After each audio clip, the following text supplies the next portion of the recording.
So what is up, guys? Nick here, helping you to master your technology. Welcome to my Samsung Galaxy Z Flip full review. Now, I want to cover the key specs first. We have a 6.7-inch dynamic AMOLED display that comes in at 1080p. Well, it's like 2636 by 1080, and overall, the display looks fantastic. It looks like any other premier Samsung device. Most people are not going to notice that there's a little bit less resolution than, say, the Samsung Galaxy S20, for example. Now, we also have a 12 megapixel dual camera on the rear. One is a wide angle and the other one is just your standard wide angle. Like, one's a super ultra wide, so that's pretty nice to have.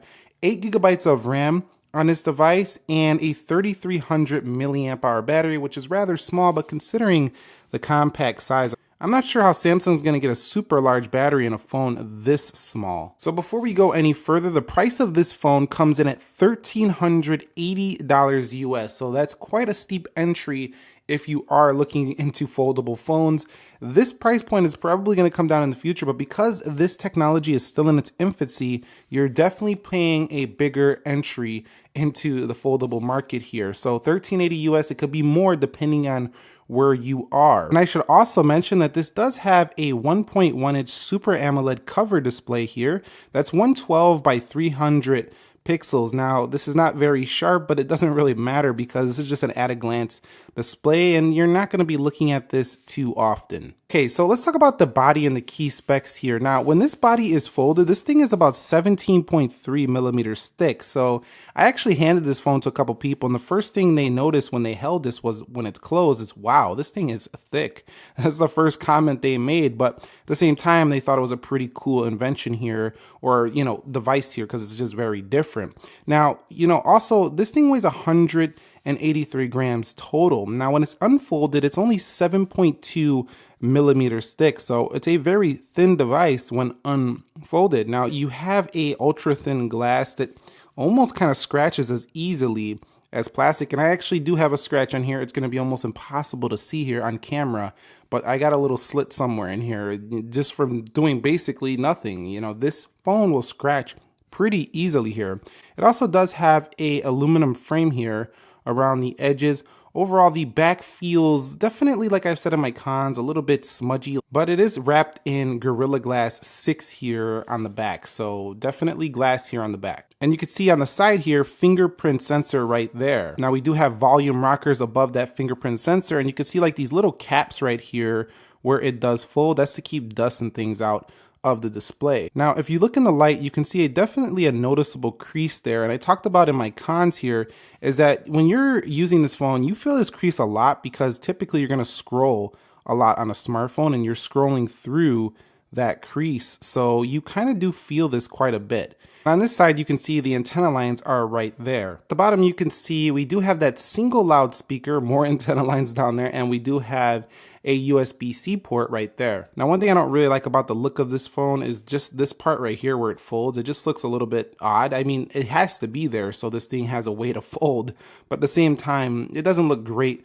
when it is open. You can kind of see this little gap. It just doesn't look seamless on this device. Top, you can see more antenna lines and pretty much nothing. You also should notice that this camera bump here, it's just not that thick, so I do like that quite a bit. It does stick out enough, though, that if you slam this thing on the table, you are going to get some scratches on that camera bump, but it's not a huge camera bump. And I also noticed that when placed on a table, the Galaxy Z Flip, you can see, is not exactly flat.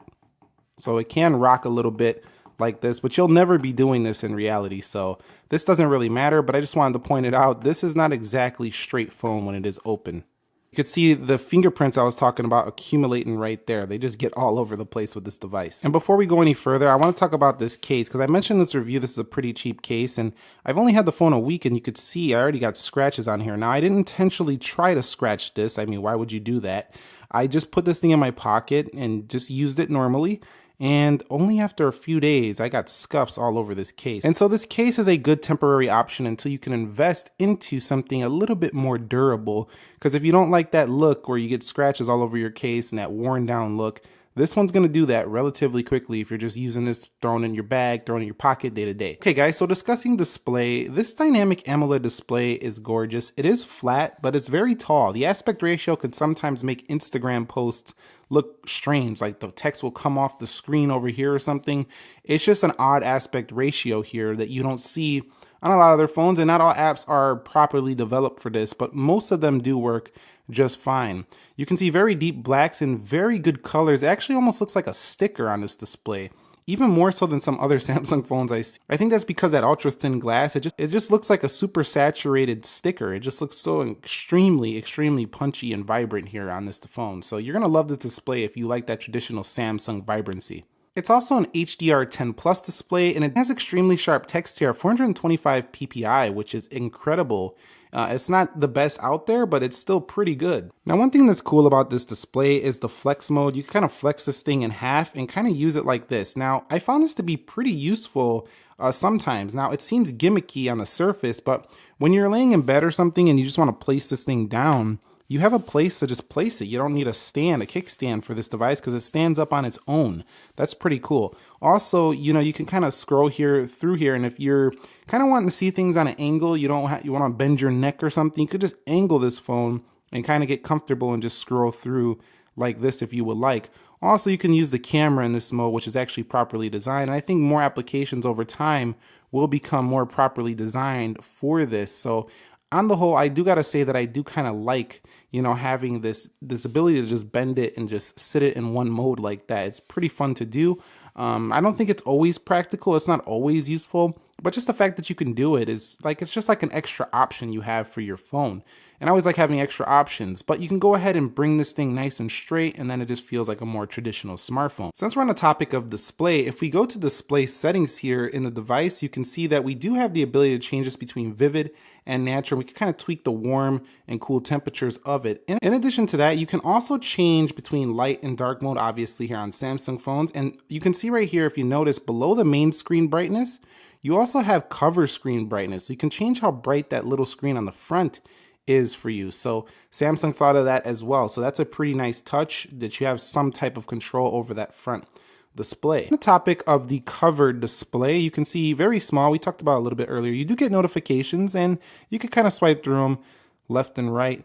You could also answer calls here on this little display when people do call. It's pretty useful. I don't think it's, amazing. I wish it was kind of this whole display was a display up here on the front. But at the same time, then why would you ever open the phone, really? You could argue that point.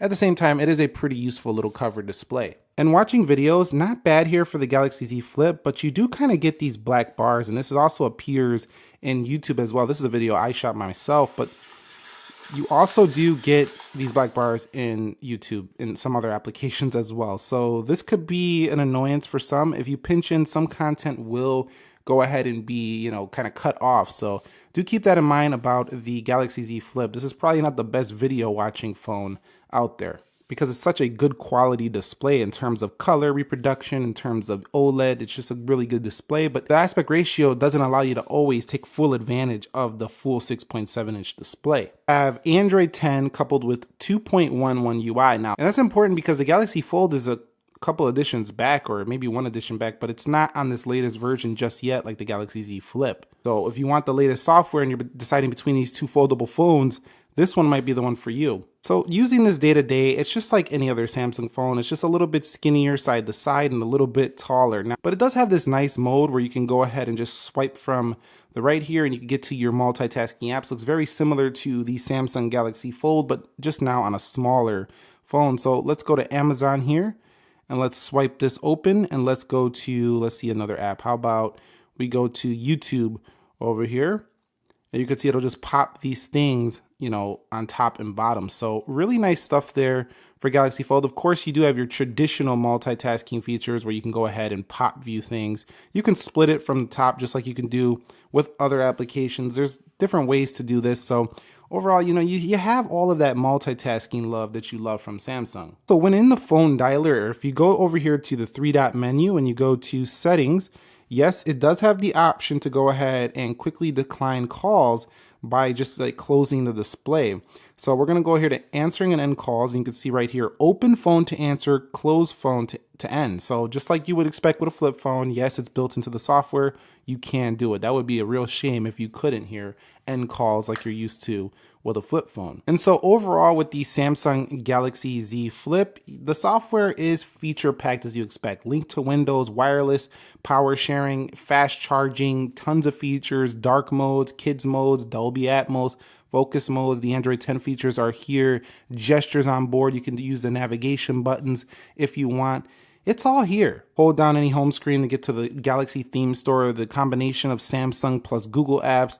I mean, feature packed here. You just don't have S Pen on this phone, and you don't have the widest display like the Galaxy Fold. But if you know Samsung and you love Samsung phones, you'll be happy here once again. One thing I will mention about the display though is that, you know, when scrolling through it, like I mentioned with the crease, that's all fine, but here's the deal with this display. It kind of still feels Galaxy Fold like it feels like scary that you're going to scratch it and mess it up. So I've been really gentle with this phone, and I think that if you buy this, you need to be too, because if you're rough with this phone, you might get unexpected scratches with this device, especially if you got nails and you're just scrolling through with your nail. Don't do that with this phone. You will regret it. So this phone, while it feels a little bit less scary to use than the Galaxy Fold, it still feels like it's not 100%, you know, up to the standard of a regular smartphone where you could just toss that thing around, throw it in the bag, you're just fine.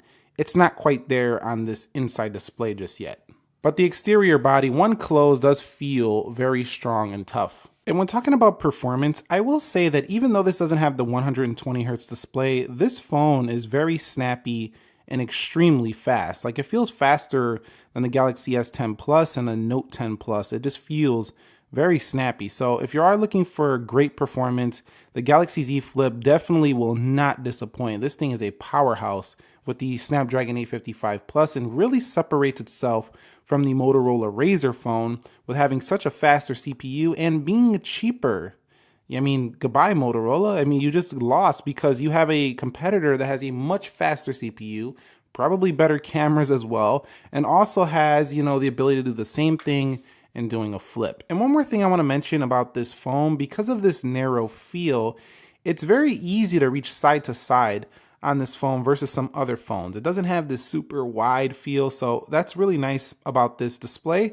And also because there's no curves, you don't have any, you know, distortion or anything you don't like about curved displays.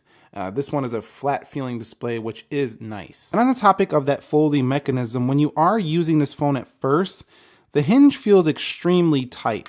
As you use it a little bit more, it does loosen down and it feels kind of more broken in. That's the best way I can describe it. It just feels a little bit looser the more you use it, but that's okay. That's kind of what hinges are going to do. So you'll be fine here, but this is rated up to 200,000 folds, something like that. So definitely going to be at least a 4 to 5 year phone if you're just folding it and opening it normally on the day to day. So this can last 4 to 5 years or something.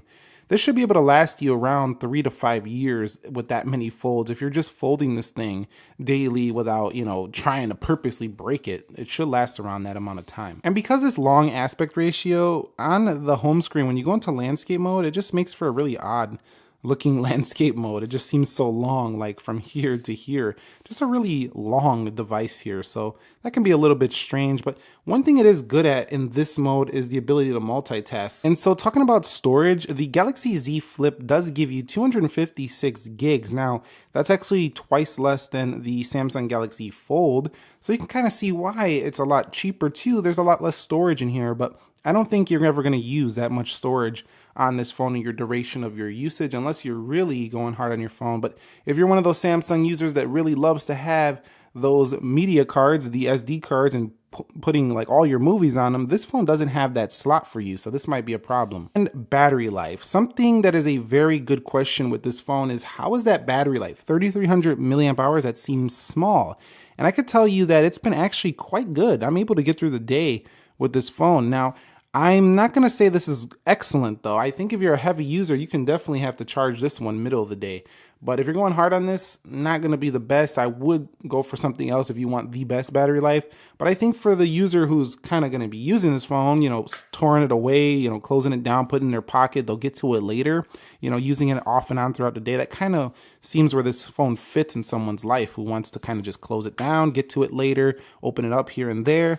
This phone will be just fine. You'll get through the day with this device. And of course, you do have fast charging. I think it's like a 15-watt charger that comes with this. In addition to that, you can put this in a car charger. You can do wireless charging. There's going to be options for you to charge your phone pretty quickly. So you're probably not going to be too disappointed with the battery life on this phone. And also, of course, a Samsung phone. So you do have these power modes everywhere. You have high performance, optimized, medium power saving.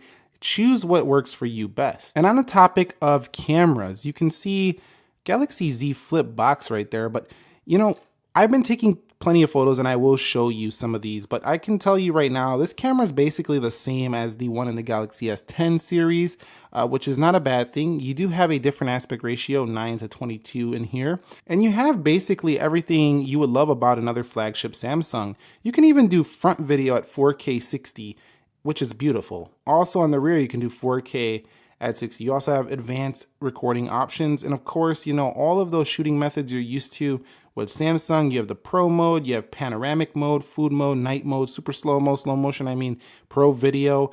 It is here. Like what you're looking for in a pro phone camera, you got it here. And you got the ones that matter seemingly the most, which is the ultra wide and the standard wide. Now, if you're looking for massive zoom, this phone's not going to give you it. This goes 8x, and that's pretty standard for the industry. Most phones can do that. You can hold down to start taking video, and you got your flash up here, your timer. All the stuff you're looking for is here. And then you have that flex mode on the front where you could take selfies from the front camera, and that's pretty useful as well. You can wave your hand over the phone as well to take selfie photos. So the results, how do they fare? Well, just take a look at some of these samples I have done here, and I think they should speak for themselves.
So here's some video with the front-facing camera of the Samsung Galaxy Z Flip. You can probably hear the ice water right here, making a little bit of a beautiful sound. But this is kind of what you can expect from the front camera. I think it's more than serviceable for a phone that can flip in half. I'm pleased with the camera, and even if they didn't put a good camera, you probably would still like this phone if you're looking for a flip style smartphone. But Samsung didn't skimp here. They put a very good camera setup in here for your Galaxy Z Flip. And so phone call quality. Now, I did mention if you do close it, that it will end calls. But when you're on Bluetooth mode, if you close the phone while you're in a call on Bluetooth mode, it will not end the call there. So I do like the phone call quality though. It has Qualcomm modem, so very good reception, very good LTE performance, no 5G here, so that can be not great if you're looking for 5G. This doesn't have it. Overall though, phone call quality was excellent for me on this device. Mentioning a little bit about this fingerprint sensor, you can swipe through it to go through the phone, and it's very responsive, and it's also a very fast fingerprint sensor. This also has face unlock but 2D, so no sense in showing that. It's not really secure, but you can see right there, this fingerprint sensor reminds me a lot of the one on the S10e. Very snappy, very fast. And so that's it. The Samsung Galaxy Z Flip. This phone is compact when it's folded. It's thin when it's opened up. It's pretty thick when folded, but it's still compact. It can fit in pockets very easily. You can store this in a pocket, walk away. It's just fun to use. Yeah, the phone is a little bit, you have to be a little bit careful with it. You don't want to be rough and tumble with this one, especially on the inside display. And the case that they include in the box, not great. There are some cons, this is a really tall phone. The price is pretty high, but I mean, for just how cool it is to be able to flip your phone and still have that flagship experience you're used to, this might be enough to sell people on the Samsung Galaxy Z Flip. And it feels more complete, I would say, than the Galaxy Fold. But I am going to compare those two soon, so be subscribed for that. So yeah, that's it. Are you buying the Samsung Galaxy Z Flip? Are you skipping this one out? Are you impressed, but you're just like, nah, I'm not $1,380 impressed, or nah, I'll wait till the next editions. I just want to see where this goes first. Let it get popular first. Let it get, more refined. Then I will buy one of these flip or folding phones. I'm not ready just yet, but I appreciate the review. Is that you? Let us know down below in the comment section of this video. Any questions, comments, concerns on the Z Flip, drop them there as well. And let me know if you want to see some comparisons of different phones to this device below. Thumbs up if you enjoyed it. Nick here, helping you to master your technology. Thank you very much for watching. And if you're buying a Z Flip, enjoy it. I will catch you all in the next episode, and peace.